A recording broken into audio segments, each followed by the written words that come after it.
Welcome back, everyone. Hope you had a good break. This is a very exciting session with a professional and individual that I've admired for a long period of time. Shivakumar is the Group Executive President at Aditya Birla Group and heads corporate strategy and business development. Prior to joining the Aditya Birla Group, Shiv led organizations such as Pepsi and Nokia and has worked with 500 brands globally in his career and seen many business transformations. Shiv just shared with me that actually one of the things that people don't know about him is his fear of flying. And he's done all the research to overcome that fear.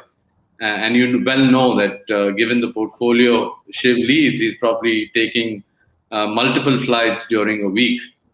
I welcome Shiv to the Learning Health Index Summit, and I request him formally to unveil the LHI 2021 report and share his insights with us. Thanks a lot, Nisha. You've been a friend for many years, and it's always a pleasure to do this for you. I don't know about all of you on the call, but over the last 15 months, I've learned a lot. Okay, and I think that's the right platform to start in terms of the Learning Health Index. So, Kashish, are you putting on my slide, please?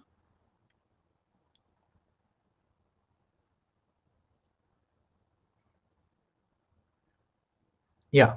So as I mentioned, I don't know about each and every one of you on the call, but I've learned a hell of a lot in the last 15 months, ever since the pandemic started. I was supposed to fly out to Michigan and to Atlanta on March 8th of last year, and I canceled it on the last day.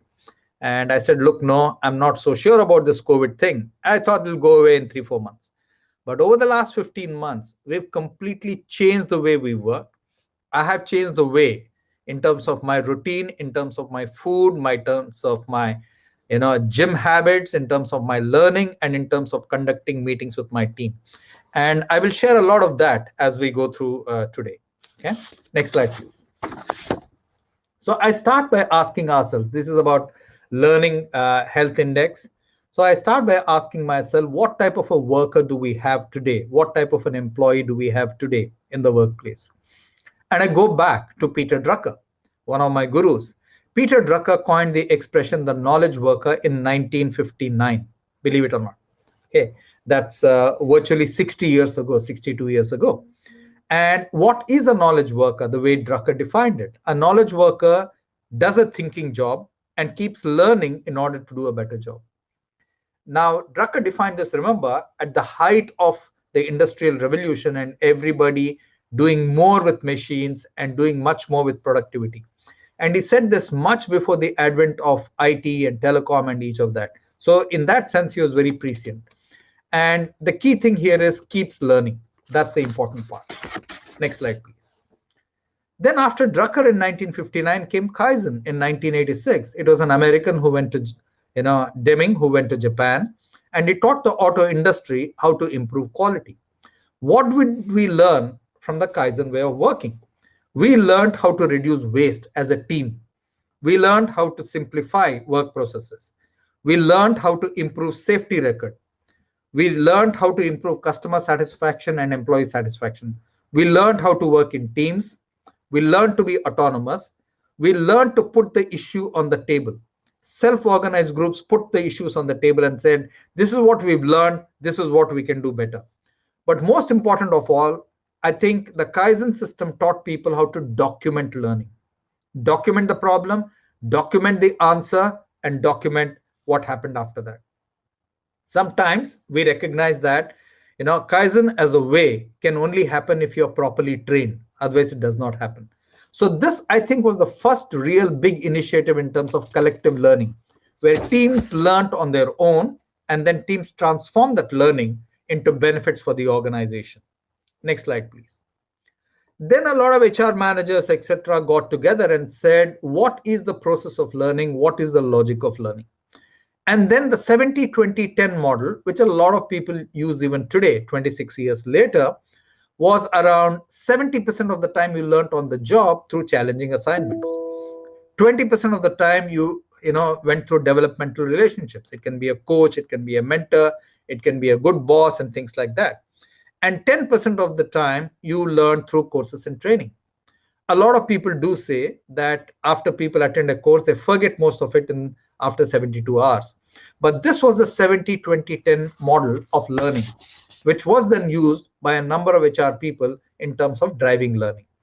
Now we are talking of a learning health index, and we are talking of teams as a unit of learning compared to the individual as a unit of learning. And that's what I'm going to contrast right now. Next slide, please. So the learning health index says that learning is absolutely crucial. Now let's look at individual learning and team learning. And I will start by defining the whole concept of a team and how teams work, what are good teams and what are not so good teams. Next slide, please. Aristotle said many years ago that the whole is greater than the sum of the parts. And Google picked this particular quote and picked this particular philosopher to start a project on team management. Next slide, please. So Google launched a project called the Aristotle Project. In this, they wanted to study what makes effective teams, what do they display, and what are variables which contribute to effective teams, and what are variables which do not contribute to effective teams. So what Google found through Project Aristotle was there are 5 key successes in terms of delivering a great team. Number 1 is psychological safety. Does the team feel safe in its environment? Do people who are working together, do they feel safe with each other? Or are they worried about somebody backstabbing them? Number 1.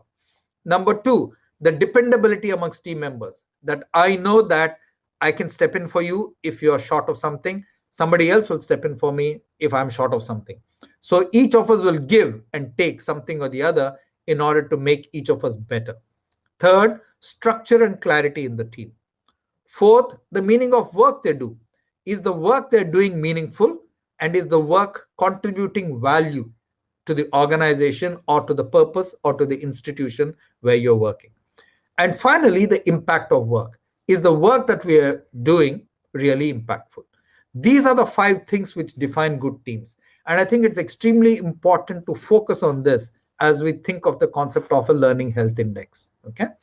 Next slide, please. What Google also researched was what are variables which have absolutely no contribution to the team. Absolutely no contribution.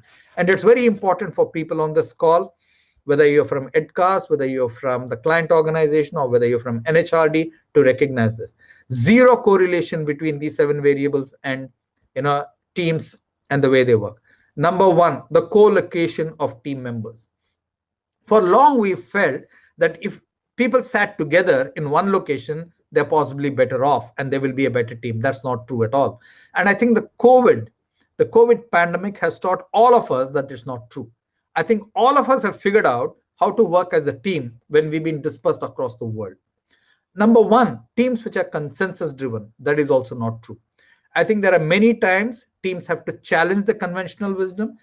Teams have to disagree and don't necessarily have to have consensus. Third, extroverted teams. There is this logic that if a team is extroverted, it will be a good team. That's not true. Fourth, teams matter in individual performance situations. That might be true for a cricket team, but it's not true in a football team. It's not true in most other teams.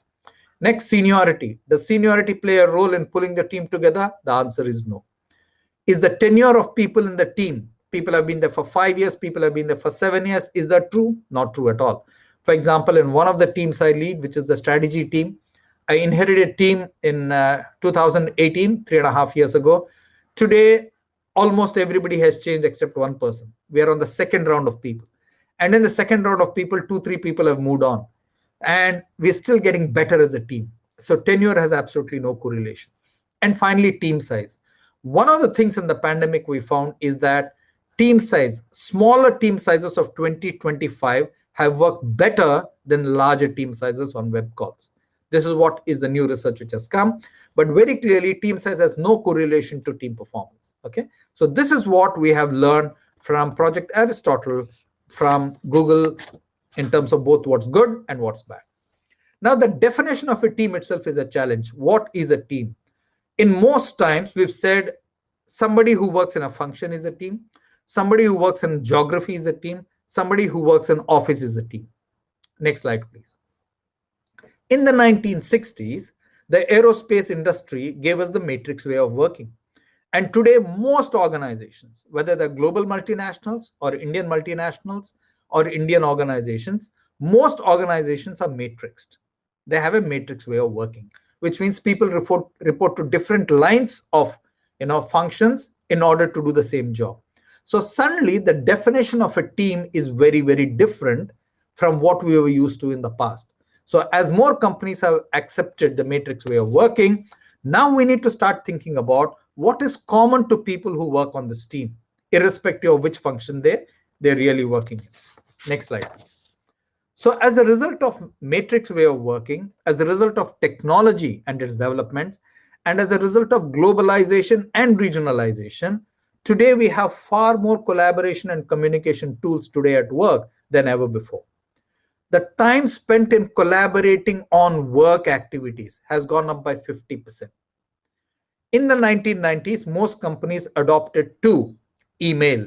Email was the first truly collaborative technology tool. Today, there are so many. And today, when I'm speaking with all of you right now, this is possibly the ultimate collaborative tool, which is to have a webcast. WhatsApp is a wonderful collaborative tool. Almost every company I know and every function I know, the sales team has a WhatsApp group, the marketing team has a WhatsApp group, the finance team has a WhatsApp group, the strategy team has a WhatsApp group, and everybody is collaborating knowledge, learning, information on these WhatsApp groups. Okay. So today, in a matrix way of working, the definition of a team is a challenge. We have more collaboration and communication at work than ever before, thanks to technology, thanks to matrix structure of organizations, and thanks to globalization and regionalization. Today, information, the ability to learn, the ability to transmit knowledge, go back to the first slide which I used on Drucker, the ability to learn and keep learning is important. And that has become absolutely crucial. Next slide, please. Now, I have two slides on the Learning Health Index. I'm really glad that EdCast's and NHRDN have done this study. So, which are industries in India which have a Learning Health Index of more than 70? And which are industries where the Learning Health Index is less than 65? There are about 124 companies. This is a self-filled questionnaire. It's self-rated. It's not checked by anybody, etc. It's your own rating if you participated in this. In that sense, it's a good one because you're judging yourself on what you think is the Learning Health Index in your company. The industries where the Learning Health Index has been greater than 70 have been the travel industry, have been the conglomerates, and it has been the telecom industry. I can clearly understand telecom because telecom is a fast-changing game. What you did last week is absolutely useless in telecom. What you do next week is more important. There was a time in Nokia when we never measured our sales in terms of sales versus last year. We measured our sales in terms of sales versus last month. That's how fast it changes.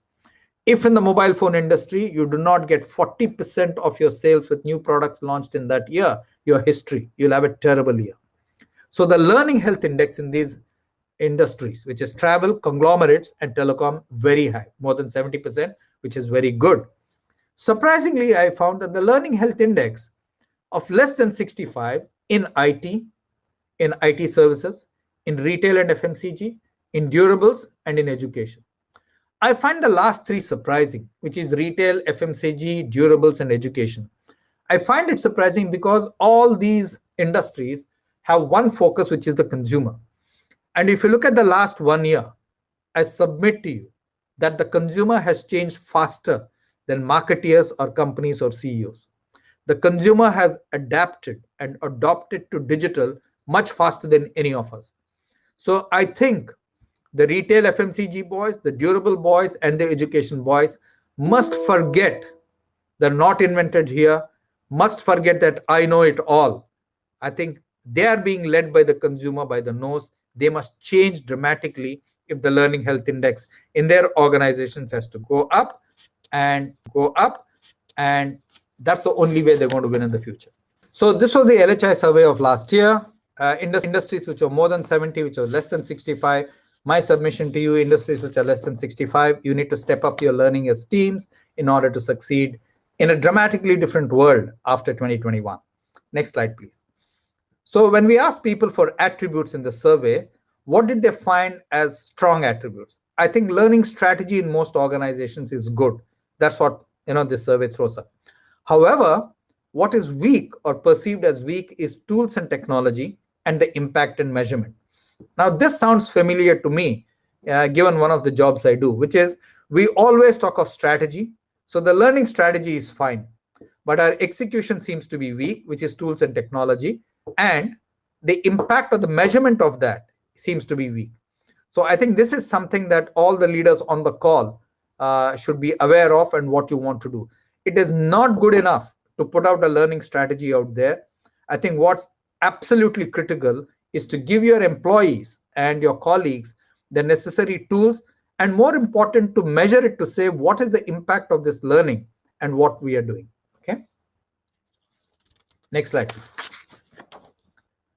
So I asked myself when I looked at this survey and I realized that we need to work or learn effectively in teams. When do teams learn together? Let me give you a few instances when teams learn together. Number one, when there is a shared goal. When everybody is clear that this is the shared goal, I think they learn together. Number two, when learning objectives are clear. Why are we learning? This is the reason we are learning. Next, when learning is linked to a very specific outcome. I think that's also very important. Most times when we start a project, we invite somebody else to come and talk to us, and then we learn together as a team, which is good. When there's new foundation knowledge, for example, in almost every company today, people are asking, how do I digitize? What is Bitcoins? A lot of people are asking simple questions like that. So I think there are foundational courses in terms of what is blockchain, what is artificial intelligence, what is machine learning, what is Bitcoins, what is cryptocurrency. When the foundation knowledge is very low and all of us need that foundation knowledge, then we tend to learn together. When there's a crisis, we learn together. If you remember the Apollo 13 crisis, Gene Kranz brought everybody together and said, we have a problem, and I define success as bringing back the vehicle back to Earth with all 3 astronauts safe. He said, that's how I define success. So when we're in a crisis, we learn together. And I think in COVID, all of us have learned together as a team. We've learned how to work on the webinar. We've learned how to communicate with each other. We've learned how to close work, etc. And most people have been more productive in this time. And finally, when everybody is a novice. When everybody is a novice, we're very happy to get an expert from outside and say, hey, you know what? Can you teach us something? We don't know this. Next slide, please. What are the watchouts in team learning? When don't teams learn well? I think there are different levels of capabilities in a team, then the team doesn't learn well.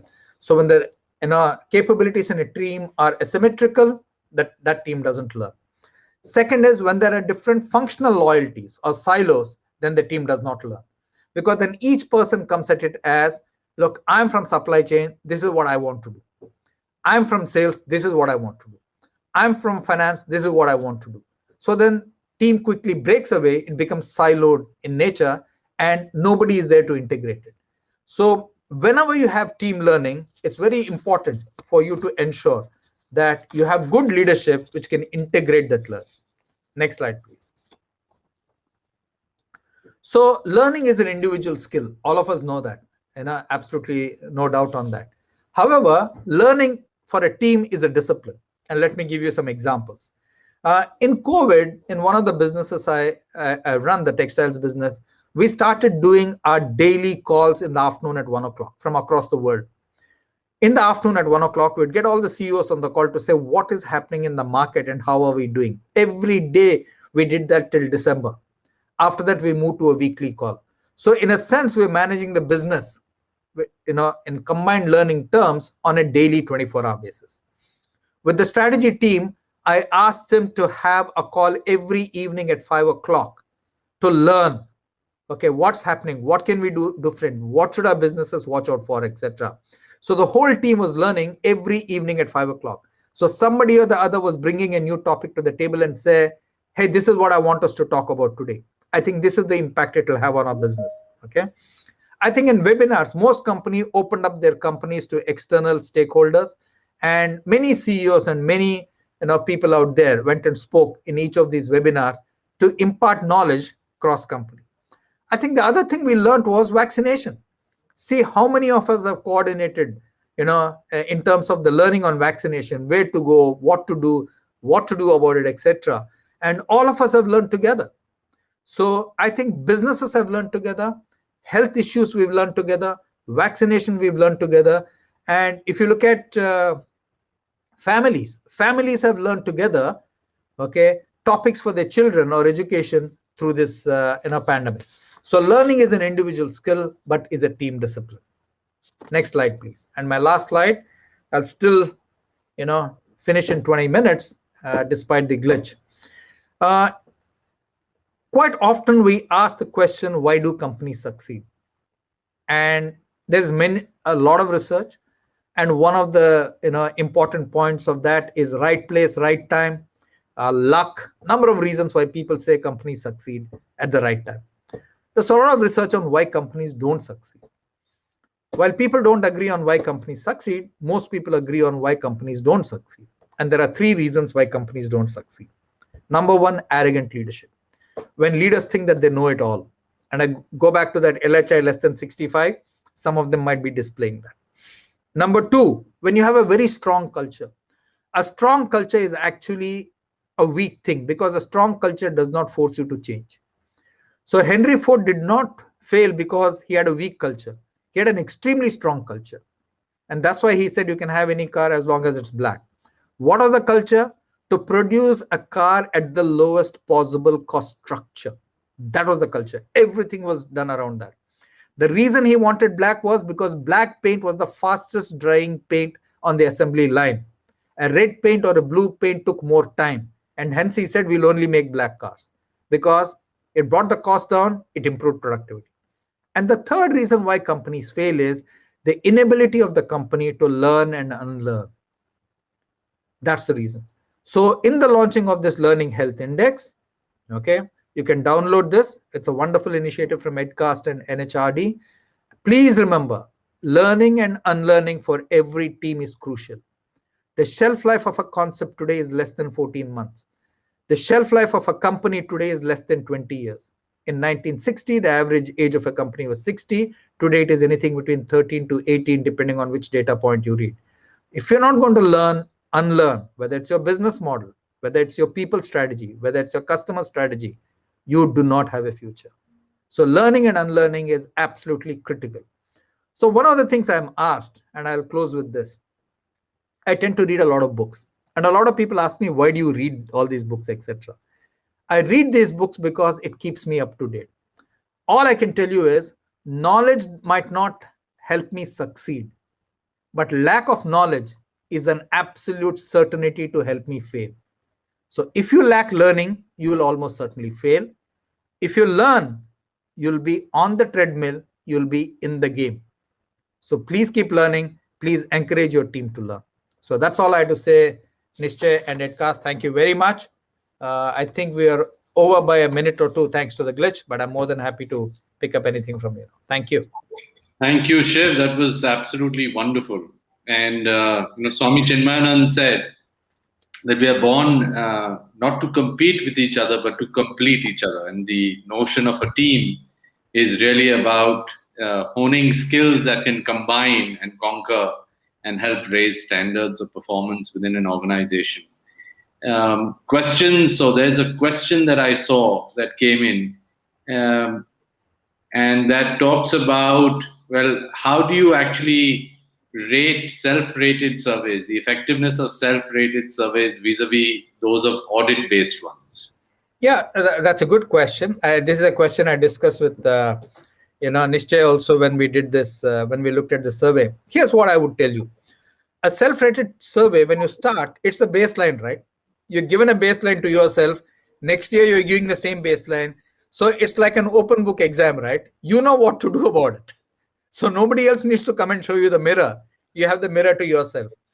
There are other surveys where somebody else comes and audits it, etc. That's fine. But it's about self-awareness. If an organization is self-aware, just as individuals need to be self-aware, I think you'll be fine.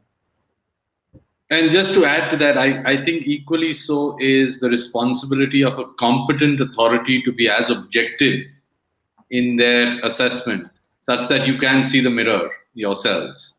to begin with. So that Yeah. authenticity and objectivity is very important as you engage in a survey, I would because say, yeah, I would add to that, Nishchay, what I have seen in self-service is, some people tend to overrate themselves, some people tend to underrate themselves. Both sets of biases creep in. correct. Okay, so that's okay. Law of averages, Yeah. hopefully. Any other questions or parting thoughts, Shiv, that you'd like to share? I don't see any further questions coming through. Any advice for the learning and development community? I think, see, the thing about learning and development community is, I think you have lots of tools and lots of things. You have to work with the team to actually figure out where is the team good, what is its capability level, where is it very strong, where is its capability level weak.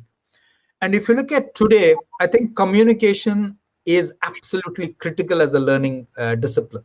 Okay, whether it is written communication, whether it is spoken and the word. I think we are falling behind on written communication.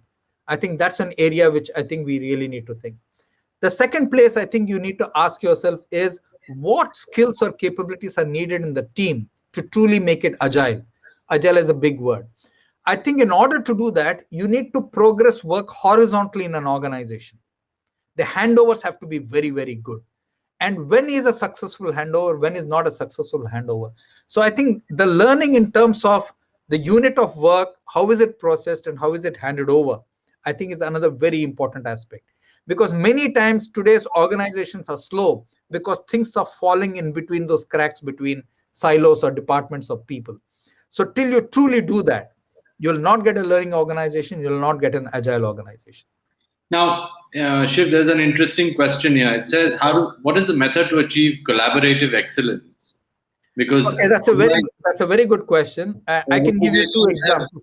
have kind of I, fueled the hero worship culture through the PMS or performance management system, right? yeah, I can give you two ones. Both Nokia as well as PepsiCo. In both Nokia and PepsiCo, I started in my second year, I think.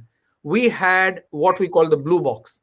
Out of 5 objectives everybody had, 2 were common. And those 2 common ones are the top line, the profitability, and the market share of the company. So everybody in the organization had it, whether he was in manufacturing, he was in sales, etc. And I remember many people would say, but I'm in manufacturing, I have nothing to do with sales. Sure, but you have to ensure that the product reaches on time so that somebody can sell it. So everybody was focused on the overall objectives. And every month, I used to put out my objectives or the company objectives and put it on a traffic light and send it to everybody.